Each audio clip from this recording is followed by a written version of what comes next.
Gerai, chebra, tai šiandien pakalbėsime apie pinigus, visiems įdomi tema, visiems įdomu, kiekgi man kainavo E30 buildas.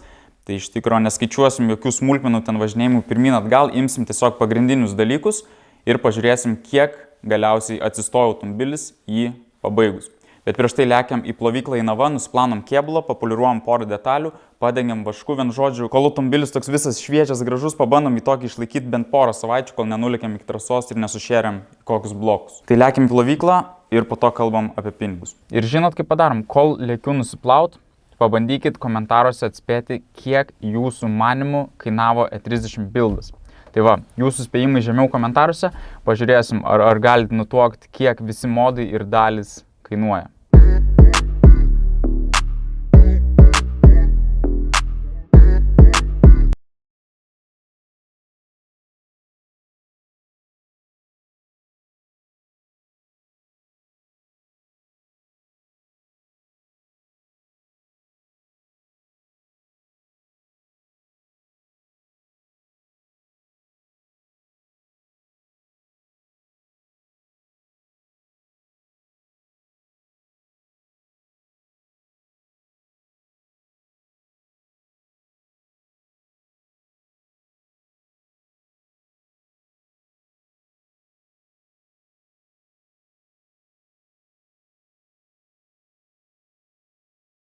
E30 paruoštas, pagaliau ant saulutės matosi visas spalvos grožis, jau nekartą sakiau, kad esu labai patenkintas spalva. Tai iš tikrųjų pirmą kartą gausi, kad rezultatas buvo toks pat, kaip ir tikėjausi. Tai visų pirma kėbulas E30 su visais langais, durim, gale jau buvo sudėti plastikiniai langai.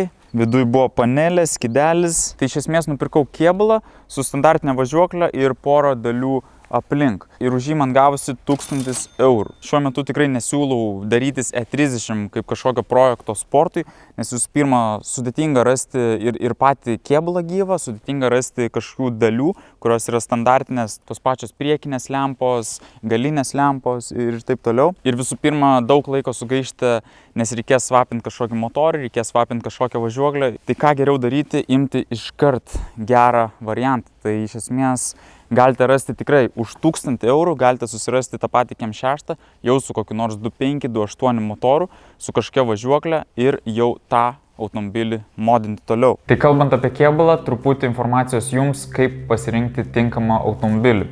Tai turiu atsidaręs keletą tokių variantų. Tai, pavyzdžiui, turime patį paprasčiausią kompaktą 323, fotkės, aišku, nėra pačios geriausios, jau kažkas daryta. Pirmas patarimas – imkite visišką standartą.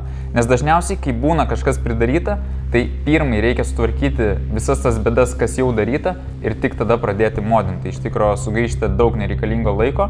Pavyzdžiui, kaip šitas Kem 6, tiesiog 323 stokas, matosi, kad niekas nedaryta, visai tvarkingas automobilis.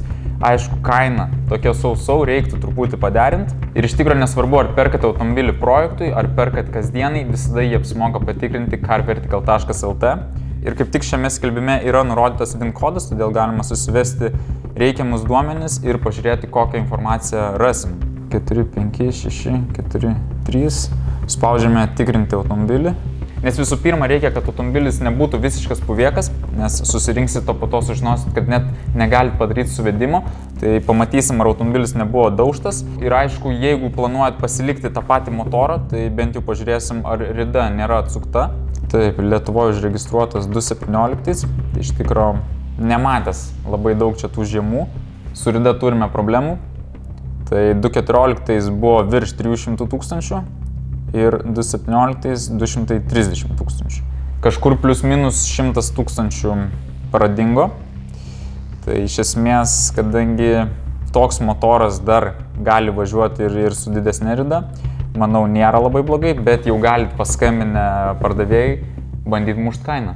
Ir dar vienas variantas pabaigai, kad galėtumėt įsivaizduoti, apie ką aš kalbu, tai turime Kem 6 su 3 litrų motoru. Tai iš esmės gaunate neblogą kėbulą ir neblogą motorą viename. Galite lėkti street, galite lėkti semi-pro.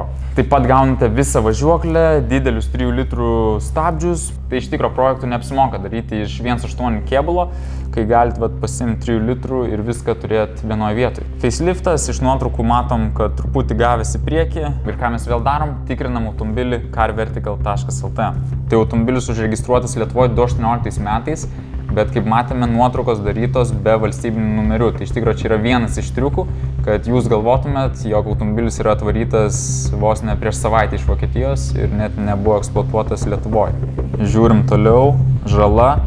Taip, žalos įrašas 2018, Vokietijoje buvo daužtas ir 2019 Lietuvoje.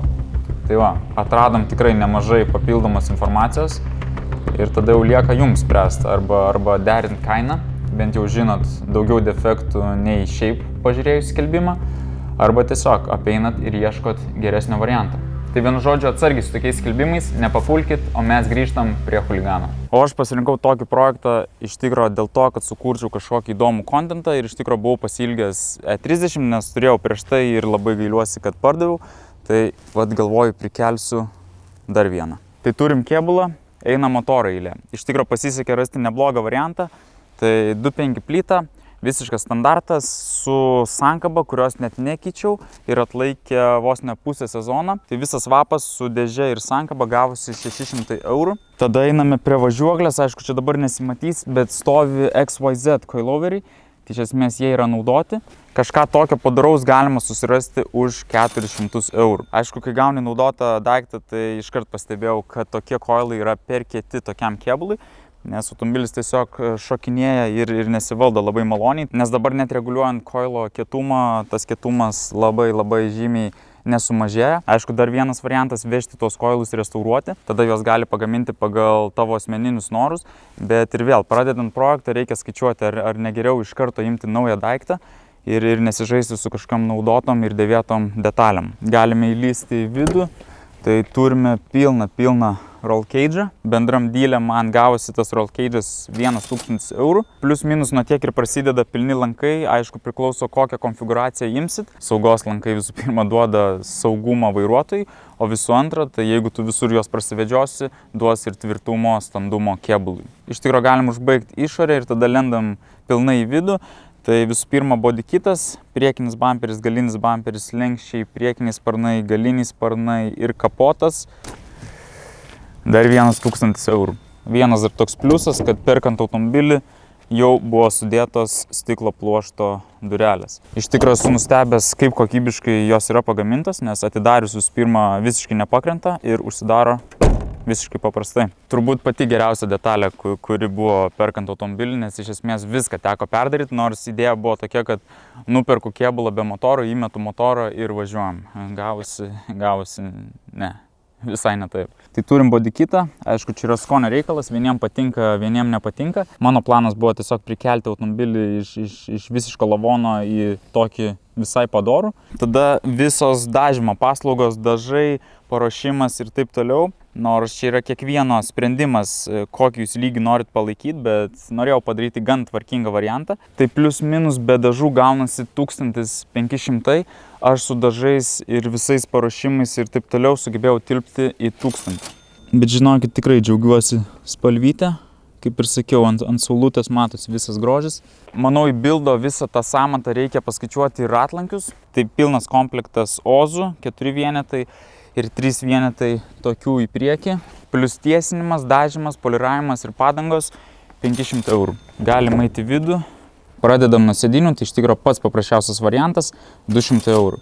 6 taškų diržai, dar 200 €, tada laikikliai 80 €, jau turime 480 ir viską dauginam iš 2, nes lygiai tas pats sudėta ir keleiviui. Šiuo metu iš tikrųjų yra naujas reikalavimas, tai jeigu norite vežti keleivį savo automobilyje, varžybose, matsūrio metu ir taip toliau, jis būtinai turi sėdėti sportiniai sėdynai. Sėdynė gali būti su pasibaigusia homologacija, tačiau iš tikrųjų verta paskaičiuoti, ar apsimoka pirkti kažkokį naudotą daiktą už kurį turbūt sumokėsite vis tiek arti 100 eurų, ar dasimėsi dar 100 eurų ir nusipirksit iškart naują, gražų daiktą, kuris realiai liks ilgam. Taigi einam toliau, turime vairą 70 eurų, tada turim stebulę, pirkau naudotą 30 eurų, tada stovi Individual Racing Parts rankinis 135 eurai, masės išjungėjas su trosu 50 eurų, gesintuvas dar 50 eurų ir iš esmės salone pagrindinių dalykų tiek.